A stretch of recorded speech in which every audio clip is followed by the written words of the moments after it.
आम्हीच मराठी. हे तुम्ही आता जय श्रीरामची घोषणा द्यायला लागलात, पण जय जय रघुवीर समर्थ सांगणारे समर्थ रामदास त्यावेळेला आमचे होऊन गेले. त्यांनी आम्हाला पहिल्यांदा रामाची भक्ती शिकवली. त्याच्यामुळे यांचा काही आगा नाही, पिछा नाही. राजकारणातले हे व्यापारी आहेत, वापरा आणि फेका. तो एक गद्दार काल एक बोललाय, जय गुजरात.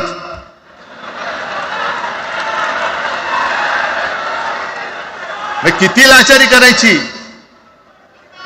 मग तो पुष्पा पिक्चर पाहिल्यात तुम्ही सगळ्यांनी, दाढीवरनं हात फिरवून झुकेगा नाही साला. तसे हे गद्दार म्हणतात उठेगा नाही साला. कुछ भी बोलो उठेगा ही नाही. अरे कसं उठणार. आहे का तुझ्याकडे उठण्यासारखं. म्हणजे विचार मी म्हणतोय.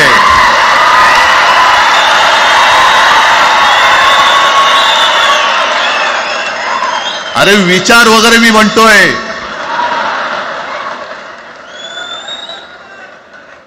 हिंदी भाषेच्या सक्तीला विरोध न करणारा बाळासाहेबांच्या विचाराचा पाईक असू शकेल. आपला मालक आला म्हणून त्याच्यासमोर जय गुजरात म्हणणारा आपल्या बाळासाहेबांच्या विचाराचा पाईक असू शकेल. मग आता जे मला वाटतं कुठल्या एबीपीचं होतं ना, उघडा डोळे बघा नीट. डोळे उघडलेत. कारण आता जर का डोळे उघडले नाही तर पुन्हा कधी उघडण्याची वेळ येणार नाही, कायमचे मिटून जातील. आत्ताच डोळे उघडा, आत्ताच जागे व्हा. आणि आत्ता आलेली जाग जर का जाणार असेल तर मग मात्र स्वतःला मराठी आईची मुलं म्हणू नका, अजिबात म्हणू नका.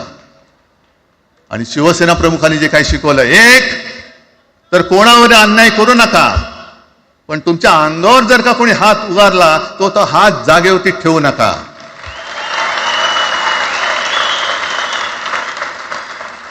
देवेंद्र फडणवीस भाषिक गुंडगिरी सहन करणार नाही तुम्ही म्हणता आहात.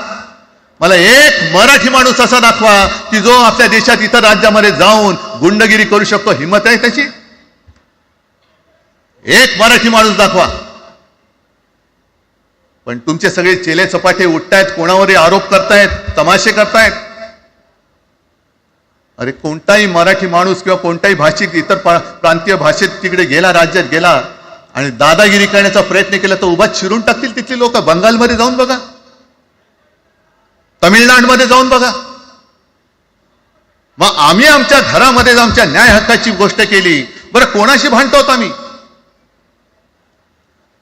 इथे सुद्धा काही अमराठी आले असतील, जसं राजने सांगितलं तसे आपले सगळ्यांचे अमराठी अनेक मित्र आहेत.